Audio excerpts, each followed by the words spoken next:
Hello everyone. Welcome. My name is Simone Jackson, creator of the Fab Grad, and today I'm super excited because we are talking about how to switch your niche.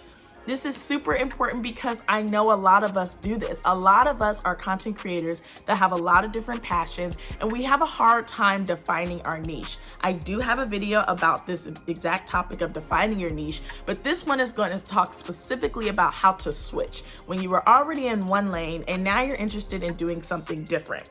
So if you're someone that's interested in career tips, business chats, and lifestyle content, then make sure you hit that subscribe button and follow me on Instagram at the Fab Grad. Let's get started. Okay, so again, I'm really excited because today we're talking about how to switch your niche. And I'm going to go through my notes and talk about each step that you need to do in order to really pivot into a new niche. Now, just to have everyone on the same page, a niche is something that you are, it's a topic that you are targeting. So if you are someone that is into fashion, maybe your niche is that you're into monochromatic looks. Or if you're someone that's into career tips, maybe you are career tips specifically for interviewing. So a niche is just narrowing down your focus so that you can have a more tailored audience. Sounds simple, but when you are a human, and you love fashion and career tips and lifestyle, all of those things are just like me. It's hard to focus and talk about one thing. So today I'm going to tell you how to pivot and switch your niche as things start to change for you. So step number one is to do an industry check. An industry check is so important because it basically allows you to research what is happening in that area. I'm going to use the same example throughout this entire video. I am a career blogger. I talk about resumes, cover letters, interviews, etc. It is definitely hard for me to talk about that all the time. And as I continue to grow, I'm starting to be interested in more lifestyle content. So as an industry check, what do? I start reading up on what the lifestyle content creators are doing. Are they on their YouTube? Are they on Instagram? Are they on TikTok? Are they doing stuff in a particular area? Are they shopping with a particular store? What type of lifestyle bloggers are there? And so I do an industry check to see where I would fit best. One thing that I noticed in my research as an industry check is that there are a lot of lifestyle influencers who talk about being an influencer and building a business.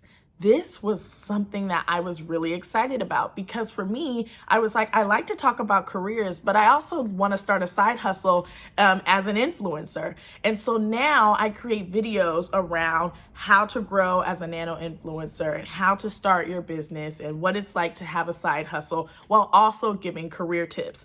This is my niche. So you want to start looking and doing an industry check around this topic. The next thing that you want to do is prime your audience. And so what I mean by prime your audience, the best way to do this that I have found is through Instagram on specifically your stories. So again, I'm a career blogger who's interested in becoming more of a lifestyle blogger. So one thing that I would do is start sharing more of my lifestyle. About 6 months ago, I decided that I want to start cooking more. And so I'm not the best cook. I'm actually new to cooking. So what I did was start doing time lapse. Well, actually, first what I did was buy a HelloFresh box. I bought about 2-3 months of HelloFresh boxes and shared how I really enjoyed it and how I thought it was really fun. But honestly, for me, it was too expensive as a young professional trying to, own her own bills. So then what I decided to do is show people how I started making my own recipes and my own cooking skills through time lapse on my story. I would just basically show them like what it meant to cook. I had no tools, y'all. I don't have a good cutting board. I had a poor knife set. I didn't have vanilla extra. I just didn't have anything. I really was out here going to Trader Joe's, taking the frozen meals, putting it in the oven and moving on. So I had nothing, but my audience loved it. And I started to prime them around things around my life.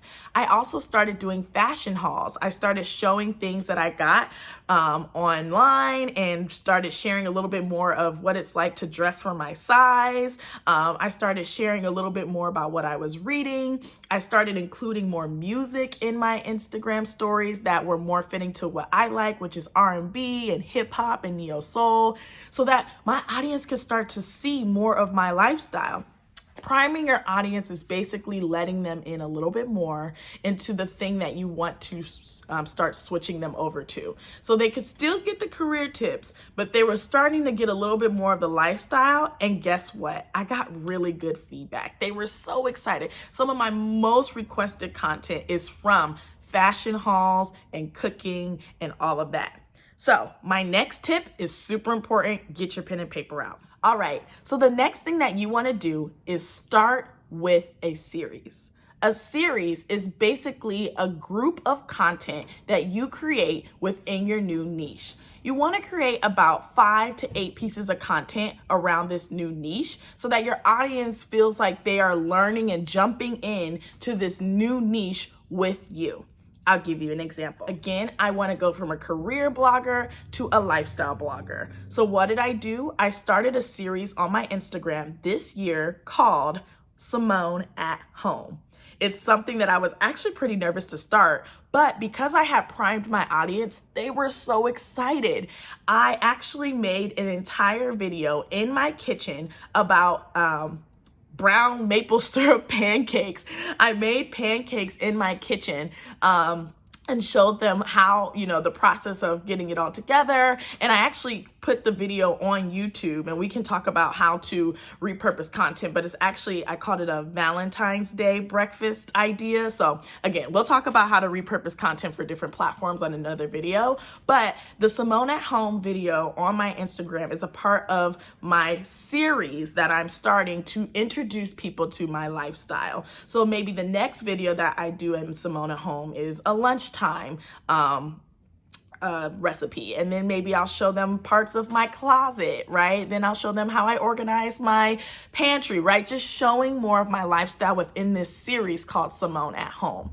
Once you get your audience used to this new series, one, they feel like you're doing fresh content, and two, it's really fun for you because you can focus in on this new content without feeling like you are neglecting your other niche. Like for me would be career, because I can still do it, but I have this series where I can start to prime my audience around this new niche. Definitely let me know if you start a new series, and let me know in the comments what that series will be. So the 4th out of 5 tips is to be honest with your audience. It's really important to just let them know how you're feeling and what you're doing, but I'll give you a caveat. Do it more than you say it. So if you are someone that wants to switch like me from career, to lifestyle, or, something to something else, do the work. And as you're doing the work, you can be honest with your audience to say, you may be noticing a little switch in my content. And that's because I'm really starting to switch over to more of a lifestyle brand. I hope that you're interested, and let me know if there's anything else you want to see from me. That's it. You've made the switch. And if people are not interested, they will unfollow. I'm going to give y'all the disclaimer and the truth. I started to lose followers as well after I put out that Simone at Home video, because maybe people were not interested. I also hadn't posted in a while because I took a break at the end of 2020. And so maybe when I came back, people were like, no, I'm not interested. But hey, those people aren't for you. I also got a lot of compliments, a lot of we need more of this, a lot of this is great, Simone. I love this for you. So definitely don't get discouraged, but be honest with your audience about where you're at and what you want to do. So the final thing that you want to do is make evergreen content in your new niche. So evergreen content, if you've not heard of it, is basically content that will always be relevant to the world or to your niche. Let's take career content. Me saying how to write a resume will always be relevant to folks that are interested in resumes. Me saying how to prep for an interview will always be helpful for people who want to prep for an interview. In fashion, a good one would be like how to dress chic, or what to wear to a Christmas holiday party. Like things that are always going to be relevant no matter what year, 2020, 2022, whatever, it's always going to be relevant. You want to start making evergreen content because those are the things that will last longer with your name on it, specifically if you do it on SEO friendly platforms. So a podcast, a YouTube channel, your own blog, or Pinterest. If you start to create evergreen content in your new niche on those platforms, you will start to see more visitors who are interested in you specifically doing your new niche. So that's definitely something that you want to start doing if you want to switch over your niche. And I'll be creating a video pretty soon about which platforms you should be on and the pros and cons as a nano or new influencer. Hope that you all enjoyed these tips. I really want to see what niches you all are pivoting into or that you're already loving. Let me know in the comments if you're going to start a series in a new niche so that I can follow you. And I hope that this was really helpful for you. I'll see you next time. Bye.